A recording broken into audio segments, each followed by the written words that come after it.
Hello and welcome to Bud's RPG Review, where I give my thoughts on role-playing games, card games and board games. Today's review is 2008's Grudgelore, A History of Grudges and the Great Realm of the Dwarves for Warhammer Fantasy Roleplay by Black Library Publishing. Okay, first a bit of history. Black Library Publishing was once a division of Black Isle Publishing, the people who did Warhammer Fantasy Roleplay 2nd edition, that had the purpose of writing and publishing so-called fluff books for the Warhammer universe. Grudgelore is a 96-page softback designed as a reproduction of sorts of an actual tome in the Old World, which details a facet of Dwarven psychology that is of supreme importance, their ability to hold a grudge and the far-reaching effects thereof. Okay, to the cover. Here we have quite a nice gold embossed piece by Wayne England which, although simplistic, seems very fitting to the personality of the gold-loving dwarves. Okay, to the inside. First up is an introduction by the book's author, Heinrich Altendorfer, a scholar who claims to have studied the dwarfs for many years and was offered a tome rescued from an ancient dwarf hold. It contained much of the information herein. He claims that a great part of Dwarven society is geared toward the recordings of slights against their race and the avenging of such slights. The largest, most sacred of these tomes is in the hands of the High King of the Dwarves, Thorgrim Grudgebearer, and is known as the Damas Cron, the Book of Grudges, and it records all of the grudges of dwarf kind. Twice a century, the Day of Grudgemans is held, where all of the dwarf kings travel to Karaz-a-Karak to relate new grudges alongside those that have been settled. Thorgrim stands upon the throne of power and reads aloud those grudges by the enemy that have not yet been settled. Grudges are recorded in a very formal, meticulous manner, and they are never erased, only struck out when settled. The king has grudge masters that specialise in the settling of grudges, and they give their king advice. Grudges held on fellow dwarves are treated very seriously, with the burden of it being used in judgment against them when they pass into the Hall of Heroes, weighing heavily upon them. Grudges can be recorded against someone after their death, and their descendants are considered responsible for settling them. So with this basic understanding, we move on. The book contains details of the 5 great grudges. First up is Chapter 1, The Greenskin Grudge, The Atrocities of Gorfang. The chapter begins with some small grudges, including one recorded against the Sungrobi or Goblin tribe by the monarch of Karazazul, King Cazador, for them having the audacity to dodge his crossbow bolt shot at them while hunting. It then moves on to detail the orcs or Urks of Blackcrag, and their assault on Karazazul which resulted in the deaths of many fine dwarfs. It's interesting to note that the dwarves even record grudges against fellow dwarfs for failing to uphold their duties. It then moves on to the shaming of Khazric, which talks about how Gorfang defeats the king's son, Prince Khazric, and crucifies him, also performing the shameful act of cutting off his beard. This follows with some information on Gorfang himself and King Cazador, and has a page on dwarf womenfolk. Dwarf women are around 1 to 2 births in 10 and are fiercely protected by their kin. The dwarves have a dowry system in which dwarf women are literally worth their weight in gold, although it doesn't discuss the age-old question as to whether dwarf women have beards. It concludes the grudge itself with a further selection of grudges recorded by the king, including the reward that is offered for Gorfang. After this, we have a section on the anatomy of a dwarf hold, which details how the various levels work and what they usually contain, and this is followed by details of the only wood that dwarfs prize in crafting, Utroth. This short, squat tree is only found at high altitudes, and although very thick and tough, it manages to maintain its moisture, making it excellent for curved structures such as shields, bows and canopies. Gives details on dwarven miners and how their standing in society is usually second only to the engineers, and then follows this with information on their favourite pastimes: feasting, drinking, singing, storytelling, goblin hunting and of course, counting gold.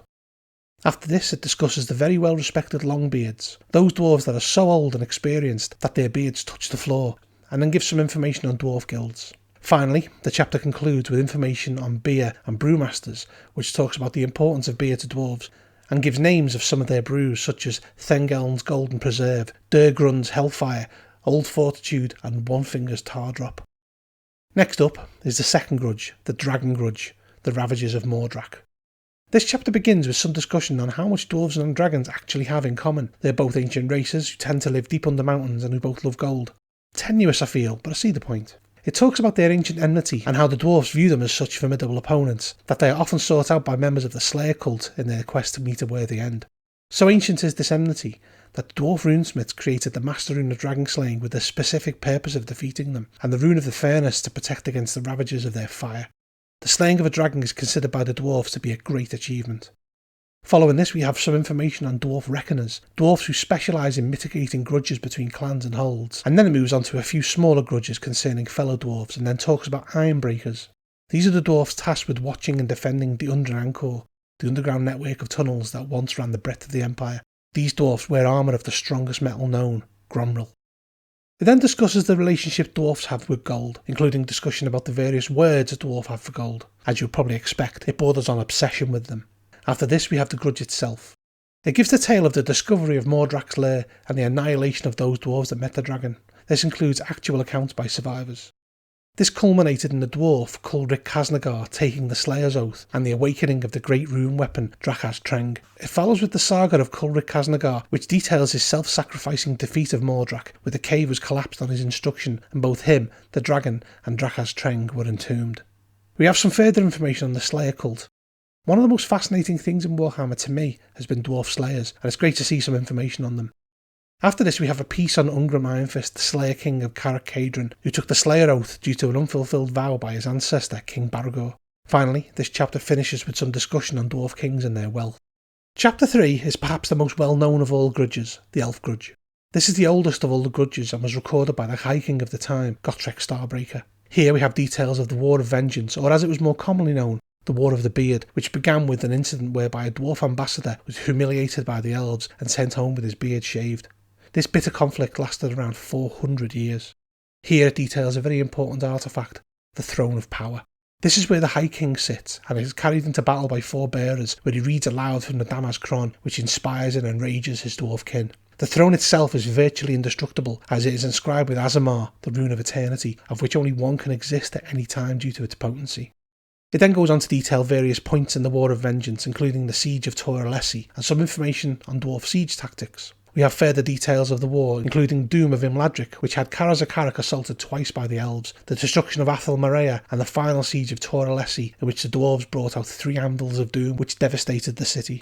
The battle culminated with the Phoenix King Calador II facing off against the High King and being promptly beheaded. The dwarfs took the Golden Crown of Ulthuan in payment for the slight against them and left the battle. This is one of the catalysts for the elves leaving the Old World. The chapter continues with some information on the ancient trade routes of the dwarves and on their ships from Grubarks to steam-powered ironclads. It then has some recourse on the relationship between elves and dwarves and what makes them so different, but also details the friendship of Snorri Whitebeard and the elf Malekith. There's also some information on oath stones, large rune-covered slabs of stone that commemorate fallen heroes and serve as grim reminders of past battles. There's some information on dwarf constitution, and it gives some details on how the dwarves record their dead. After this is a piece on dwarven battle trophies. The most common approach that they take is to take a trophy and then make it into something else. For example, armour will be crafted into belt buckles for those that survived. The only exception to this is the Phoenix Crown, partly due to the hope amongst the dwarves that one day the elves will apologise and give full recompense for their transgressions, and they can return it to them. Lastly, we have a selection of some of the insults that were used against the Phoenix King Calador II, of whom 437 grudges are recorded. The worst of all these insults is Oathbreaker. Then follows Chapter 4, the Undead Grudge. This details the depravities levied against the dwarves by the vampire count Conrad von Karstein and the various battles where they met, including Duraz Urbazund and Hungerwood, which ended in Helmar of Marienberg decapitating Conrad, satisfying the retribution invoked by the grudge. This is followed by some discussion about runes, rune magic and rune smiths, and then details the dwarven capacity for provisioning their armies. It provides a list of provisions for some 500 warriors on a 6-month campaign. After this we have some nice information on the ancestor gods, which includes some exquisite line drawings of Grungni, Valya and Grimnir, and also details some of the lesser known gods like Smetnir and Gazul. Following that, we have some information on the importance of ancestor worship and how a honourable life leads one to feast in the halls of the ancestors. Supposedly, even slayers that have died in battle guard the hall, where they encounter an endless tide of goblins and regale each other with their tales of fighting. Okay, on to Chapter 5, the Rat King Grudge. Here we have details of the Skaven invasion of Karak 8 Peaks. It talks about the discovery of the Ratkin Warrens in the 5th Deep, and here we find out that the Skaven are known to the dwarves as a Thagaraki, which has a literal translation of either assassin or footpad. It goes into detail of the destruction of the Karak Zilfin mines and discusses the Hammerers, a warrior brotherhood dedicated to the protection of the king, noticeable for their massive 2-handed mauls. It discusses trolls and has a diagram describing the key points of the demise of Karak 8 Peaks. The final chapter is the Greenskin Grudge Part 2, this time dealing with the Night Goblin Lord, Skarsnik. It has some brief recourse on the ancient grudge that dwarves have with the goblins, and then launches into the battle at the citadel of Vala Azralungol. Mentioned here are the famous warriors Felix and Gotrek, and we have the letter that King Belagar sent to the High King asking for help, and then some information on the important battles that took place, and even some discussion on Skarsnik himself. It then talks about the rescue of Dirigar Hammerfist, and finishes with the Underway being reopened. Finally, we have the appendices. Here we have some talk of dwarf battle tactics, the various ages of the dwarves ranging from the time of the ancestor gods to the Chaos Wars, and then some really well thought out discourse on Casalid. Here we find out that the ancient runic script is known as Clinkerun, or chisel runes, as it is composed entirely of straight lines. We have a list of the various magic runes and a map of the dwarf realms, and lastly Casalid lexicon and the Carrick Azul clan record. Dwarfs have always been a slight fascination of mine, especially in Warhammer. I always felt that their complex psychology is properly explored, and for me, they feel more complete here than almost every other system. With this book, the production values are plain to see. It's full colour throughout on nice thick paper with artwork ranging from good to fantastic, and despite much of that actually being reused from other publications, the quality makes it forgivable to a degree. The book is as much a treatise on dwarf culture as it is on their ability to hold a grudge, and you get a real feel for the weight that they seem to carry on their shoulders. It does a much better job of putting you in the shoes of the stout folk than Stone and Steel did, and as it's written from the perspective of a human, it's generally presented without bias. It does have some downsides though. Chaos Dwarves are not even mentioned once in the book, and although Slayers are given more room to breathe here, it still falls way short on something that is one of the absolute best things about Warhammer. Indeed, I would read an entire book like this on Slayers, Grimnir and the like. Stone and Steel paints dwarves with the usual fantasy tropes, but here we have justification for their behaviours. Yes, they distrust elves, hate orcs, love gold and the like, but this book provides you with the very good reasons as to why they feel this way about those things. As with Stone and Steel, this book could have been triple the size it is, and I would have read it cover to cover. And with Warhammer Dwarves, they could fill a book of that size without it ever being repetitive or boring, such as the wealth of background that they have. If you're a fan of dwarves like myself, then Grudgelore is definitely for you. The stories on the main grudges are gripping, and the way the author colours each paragraph liberally with Casalid means that by the end of the book you end up learning quite a few words, probably enough to play one convincingly. Much of what is contained here has been written about before, but here it is done in much more detail, and with a real sense of history and humour. I think Grudgelore is a book you'll really enjoy. I give it a very respectable 8.5 out of 10. If you enjoyed this review, please make sure to hit the thumbs up, subscribe to my channel, and also check out my other reviews. Lastly, if you enjoy what I produce here, then maybe think about supporting me on Patreon. Bud out.